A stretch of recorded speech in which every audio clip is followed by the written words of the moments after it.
For over 3 centuries, the region of space once controlled by humanity has remained eerily silent. Encircled by a boundary known only as the Terran Exclusion Zone, no ship enters, and none return. Alien civilizations pass stories of humanity, with a mix of derision and fear. Some say Earth was destroyed in a civil war. Others claim humans ascended beyond physical existence. The truth? No one knows. What remains is a vast, mysterious region marked with ancient warnings. Do not trespass. But the galaxy is changing. The Zarnathi Dominion, a brutal and expansionist alien empire, is rising in power. Convinced that the exclusion zone holds valuable resources, possibly even abandoned technology, the Zarnathi High Command authorizes a breach. To them, humanity is extinct, and the silence is an invitation. They dispatch a reconnaissance fleet of 30 ships under the command of Admiral Vekran Surak, a war-hardened pragmatist who views human myths as propaganda. The Zarnathi fleet crosses the border with ease. No resistance, no ships, no automated warnings. Just the cold, star-filled void. The first target, a planet named Epsilon Stride, listed in pre-collapse archives as a mid-tier Terran colony.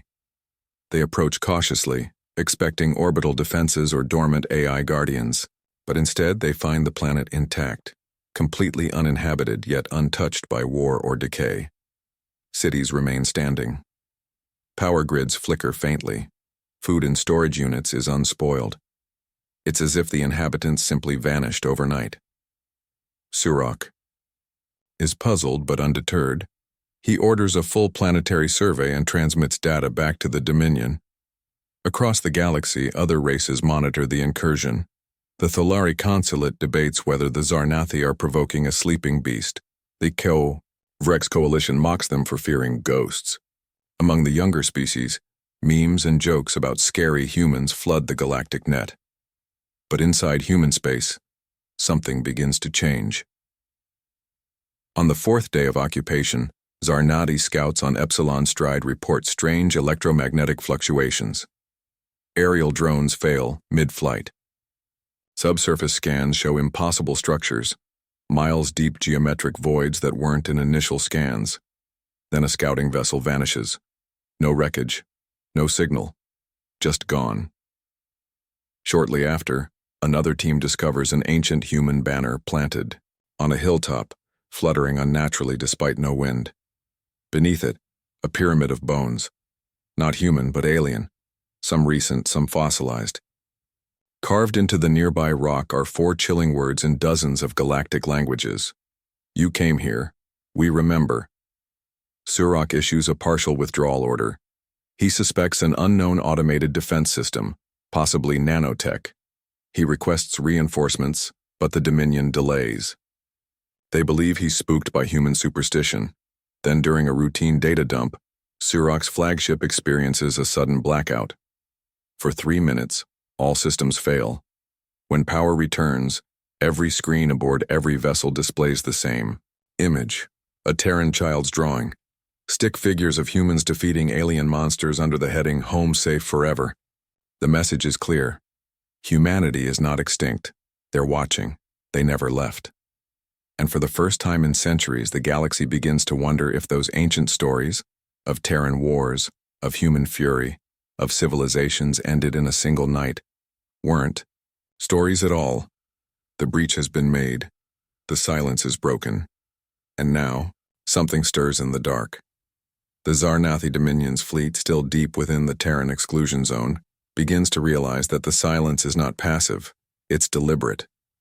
What was once dismissed as myth is now unsettling reality. With the loss of a scout ship and strange electromagnetic disturbances growing stronger, Admiral Vekran Surak orders his ships to advance cautiously, seeking concrete answers about the fate of humanity. But the answers they find only deepen the mystery. Their next destination is a once-thriving Terran outpost world known as Rivenhollow, a fog-shrouded, forested planet used centuries ago for advanced biological research. Upon descent, the Zarnathi troops discover a chilling stillness. Buildings remain intact. Research terminals blink idly with power. Even the air filtration systems are functional. Yet, as on Epsilon's stride, there is no trace of human life. But this time, something is different. Inside one of the main facilities, a Zarnathi scientist uncovers a sealed room deep underground. Inside lies a preserved lab, entirely untouched, as if its occupants had simply walked away mid-experiment. In the center of the room, a Terran child's drawing, crudely pinned to a wall. It depicts a human standing atop a pile of alien bodies, smiling with the words, "Never again," scrawled. Underneath, this image was never in any galactic database. It had been sealed away with all other human war documents over 100 years ago. No one was supposed to have access to this. Moments later, an automated Terran drone emerges from the forest. It's not hostile, but it silently follows the scouting teams, recording everything. It doesn't respond to hails. When they try to disable it, the drone simply vanishes, dispersing into what appears to be a cloud of microscopic machines, nanites. And then, without warning, the Dominion's long-range communications go dead. Their link to the outside galaxy is severed. Surak realizes something horrifying. They aren't discovering human ruins. They are triggering them. Every step deeper into human space appears to awaken old protocols, remnants of an ancient defense network that is far more advanced than anything the Zarnathi have encountered. The Empire believed humanity died off in its arrogance, but it's becoming clear now. They chose silence. They chose isolation. And they planned for intrusions like this. The crew aboard one Zarnathi cruiser begins to hallucinate. Whispers echo through their halls. Cameras pick up movement where no one is standing. Some soldiers claim to see human figures out of the corner of their eyes. Tall, eyeless, featureless, gone the moment they turn. Fear begins to infect the fleet. Meanwhile, the rest of the galaxy watches in real time. The initial broadcasts from the Zarnathi incursion had been publicly streamed for pride and propaganda. Now, those feeds go dark. The last thing the galactic net receives is a distorted image, a single Terran eye, glitching and pulsing with static, followed by 4 words in a calm voice. This was your choice. Suddenly, all Zarnathi navigational systems reroute to one destination, coordinates deep within human space. No override works. The fleet is being pulled forward, and no one knows. By what? The breach has become a trap, and the trap is closing. As the Zarnathi fleet is involuntarily drawn deeper into the Terran exclusion zone, panic begins to mount. Their systems are compromised. Communications with the Dominion remain severed. The strange signals, illusions, and drone sightings increase in frequency and intensity. Yet no human has been seen. No shots fired. Not one act of direct aggression, only whispers, warnings, and precision manipulation of advanced technology. Then, across every galactic channel, civilian, military, encrypted, even outdated analog, a single message is broadcast simultaneously. A calm human voice speaks, "Return what is ours, leave what is not. There will be no second warning." The voice is emotionless. No threats, no anger, just certainty. Galaxies away, alien governments freeze in stunned silence. For centuries, humanity had been an absence, a rumor. The re-emergence of a voice from Terran space sends shockwaves through every corner of known civilization. The Galactic Concordant holds an emergency session. The Thalari Consulate demands an immediate Zarnathi withdrawal. The Kravit Horde urges a preemptive alliance against this reawakening threat. But none agree on a course of action. Fear begins to fracture the galaxy, not from what humanity has done, but from what it might do. Back inside the exclusion zone, strange events accelerate. Zarnathi ships begin to shut down randomly, entire vessels going cold for hours before restarting. Crew members report time distortions, memory loss, and ghost-like apparitions. Admiral Surak attempts to consolidate his fleet, but half of it has already vanished. No distress signals, no debris, just gone. His remaining ships try to retreat, but navigation remains locked. Their ships, once proud symbols of imperial might, now drift like toys in a dark ocean controlled by unseen forces. Meanwhile, across the galaxy, signs of humanity's influence begin surfacing elsewhere. A Vrexian warship patrolling near the Terran border suddenly goes offline. Upon inspection, its onboard AI has been rewritten with a single new line of code.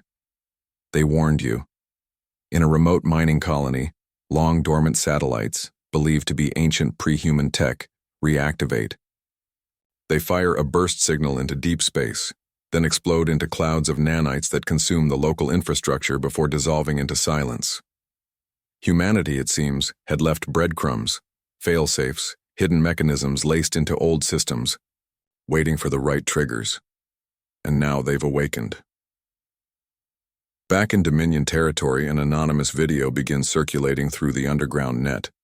It shows security footage of a black armored figure, unmistakably human, boarding a Zarnathi black site station.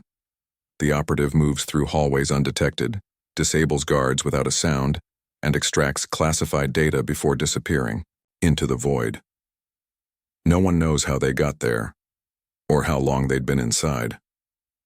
Admiral Surak receives another message, this time untraceable, direct to his command console. We watched you build your empire. We let you rise. You thought silence meant absence. The Zarnathi High Command tries to spin the events, claiming the humans are bluffing using psychological tactics. But the truth is undeniable. Human influence is everywhere. Their machines infiltrate secure systems without detection. Their agents appear and vanish like phantoms. Their silence is strategy, not weakness. And then the final blow. An entire Zarnathi battle group disappears near the Terran core systems. No message, no fight, just absence. The galaxy begins to understand. Humanity isn't re-emerging. They never left. And now, they've decided to respond. As the Zarnathi Dominion reels from the mysterious disappearances and crippling system failures, their high command decides to act decisively. They cannot afford to be paralyzed by fear or uncertainty. Believing that direct military force is the only answer, the Dominion amasses its greatest armada, over 2,000 warships, bristling with weapons and shields and laden with tens of thousands of troops. Their objective? Invade the heart of human space, destroy whatever remains of humanity, and crush the ghost that has haunted their ambitions for decades. Admiral Vekran Surak is placed in command of this overwhelming force. Determined to redeem the Dominion's honor, he swears to annihilate any resistance. His fleet storms through the exclusion zone, expecting weak opposition or remnants of an ancient civilization. Instead, they find something entirely different. Suddenly, human warships appear from nowhere. Unlike any vessels the galaxy has ever seen, these ships move silently through space. They emit no heat signatures and evade all sensor scans with ease. They are massive black monoliths, void-like, featureless, and yet impossibly agile. Their weapons are not visible, but their impact is undeniable. Entire squadrons of Zarnathi fighters vanish instantly when targeted. The human vessels don't communicate or negotiate. They don't respond to hails. They simply execute their mission with cold precision. Within minutes, the vast Zarnathi armada is crippled. Battleships lose power and drift lifeless. Cruisers explode in fiery bursts of plasma. The human ships maneuver with eerie coordination, as if linked by a single hive mind. Survivors aboard Zarnathi ships describe the human attackers as ghost-like. No visible crew, no faces, just machines and whispers. Admiral Surak's flagship is among the first to fall. As the bridge succumbs to system failures, Surak receives a chilling message in perfect, clear human speech. Now you understand. The Armada's remaining vessels attempt to retreat but are relentlessly pursued. Escape routes are blocked by human ships that phase into and out of existence at will. The Zarnathi realize they are fighting an enemy who controls not just weapons and ships, but the very fabric of space and technology around them. Meanwhile, across the galaxy, distant observers watch in stunned silence. Transmission feeds capture fragments of the devastating battle. Galactic powers who once viewed humanity as a myth now tremble before the undeniable proof. Humans have returned, and they are far more terrifying than legend suggested. On board some surviving Zarnathi vessels, chaos erupts. Mutiny and despair spread as crews grapple with the impossible reality of their situation. Many come to believe the old stories of humanity's wrath were understated. These are not mere survivors, but something evolved, something weaponized. Back. At the Terran core, a council of human representatives watches the conflict unfold through ancient surveillance networks. They do not celebrate the destruction. Instead, their faces remain unreadable, their demeanor solemn. They understand the galaxy's fear, but their patience has run out. For them, this retaliation is a necessary warning, an unambiguous statement that human space is inviolable. As the battle ends, the Zarnathi dominion is left shattered and humiliated. Their influence in the region collapses overnight. Other galactic powers reconsider their stance toward humanity, sending envoys but also hastily fortifying their own borders. The brutal message of the retaliation is clear. Humanity is no longer the forgotten species of old tales. They are the dominant force, they are patient, they are precise. And crossing into human space comes at a cost no alien race can afford to pay. This devastating defeat shakes the galaxy to its core, setting the stage for a new era, one where humans control the narrative, and the consequences of crossing into their domain become legend. In the aftermath of the devastating retaliation against the Zarnathi dominion, the galaxy is thrown into turmoil. News of the near annihilation of one of its most feared empires spreads like wildfire, sparking fear, awe, and political chaos. Entire star systems reconsider their alliances, treaties are questioned, and galactic powers scramble to understand the new reality. Humanity is no longer a lost myth, but an active and formidable presence. Despite the human fleet's ruthless efficiency, their retaliation was measured.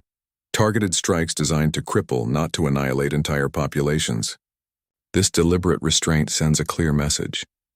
Humanity is powerful, but not wantonly destructive. They are governed by rules, by purpose. They are not invaders. They are protectors of their space, willing to defend fiercely but with calculated. Control Admiral Surak survives the battle, though his flagship is lost. Captured in the chaos, he becomes the first high-ranking Zarnathi to be taken prisoner by humans in centuries. Surak's captivity is unlike any traditional imprisonment. Instead of torture or interrogation, he is placed in a secure facility, where he encounters human leaders, scientists, and historians. Through them, he learns the full story of humanity's disappearance and their long preparation for this moment. He discovers that humanity's isolation was deliberate, a strategic retreat to rebuild, evolve, and perfect technologies far beyond what other species could imagine. They developed not only advanced stealth ships and devastating weapons, but also intricate psychological and technological defenses designed to prevent hostile incursions. The Terran exclusion zone was more than a boundary. It was a test, a warning, and a barrier. As Surak listens, he realizes the gravity of his people's mistake. The Zarnathi dominion's arrogance and greed blinded them to the warning signs. They assumed silence meant weakness, when in fact it masked a terrifying strength.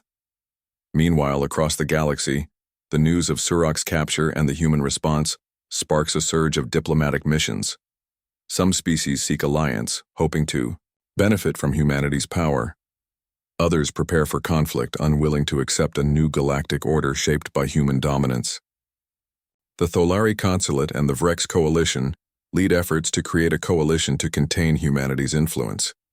But humanity's leaders respond with surprising openness. They extend cautious diplomatic channels, but only on their terms and within their space. Their message is consistent. Respect the borders, do not provoke. Humanity does not seek conquest beyond its domain, but it will defend its space fiercely. In the midst of this political upheaval, stories begin to emerge from those who witnessed human intervention. Zarnathi prisoners tell of the enigmatic Terran, warriors, clad in black armor, silent and deadly, using technology that seems indistinguishable from magic.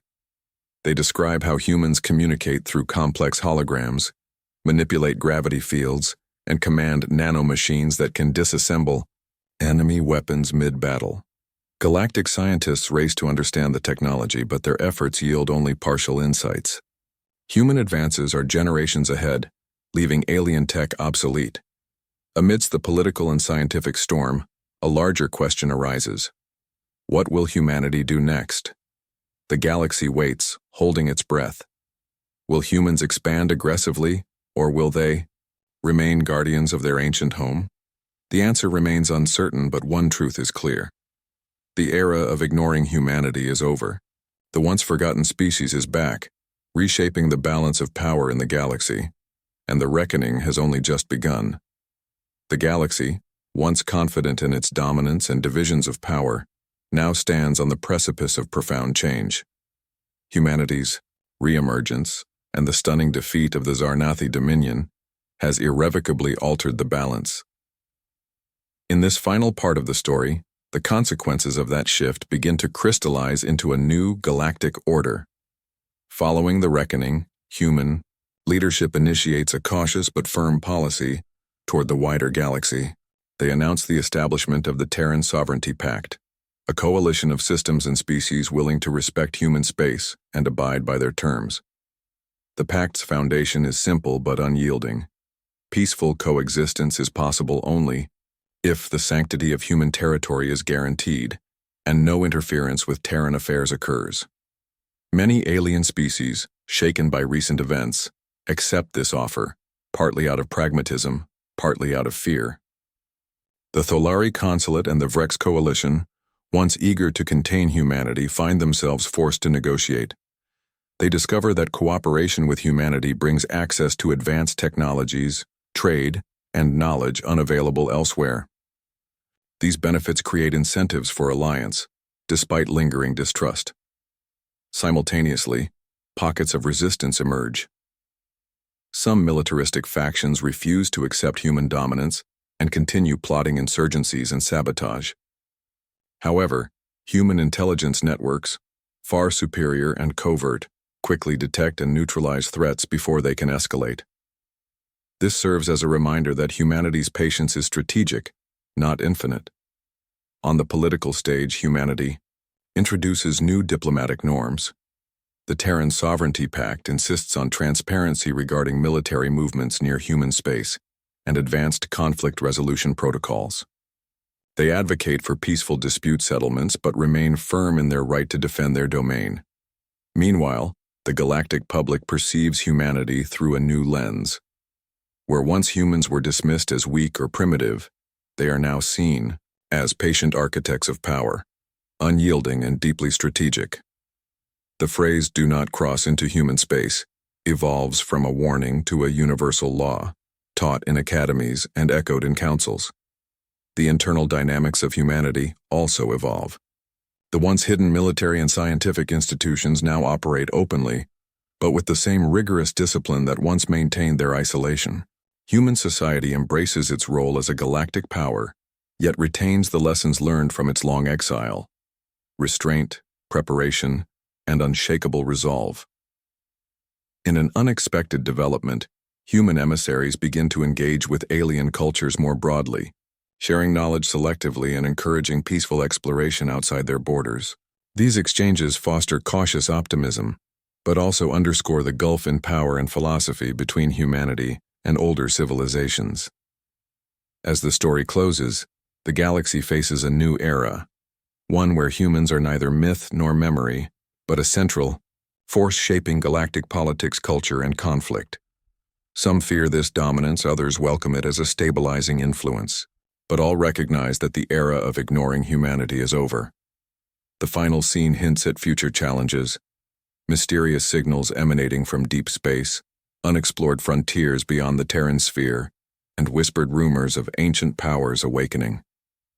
Humanity stands ready, but the galaxy's story is far from finished. They invaded human space. What happened shocked the galaxy. Now the galaxy must adapt, or be swept aside by the tide of a new galactic order forged in the shadow of humanity's return.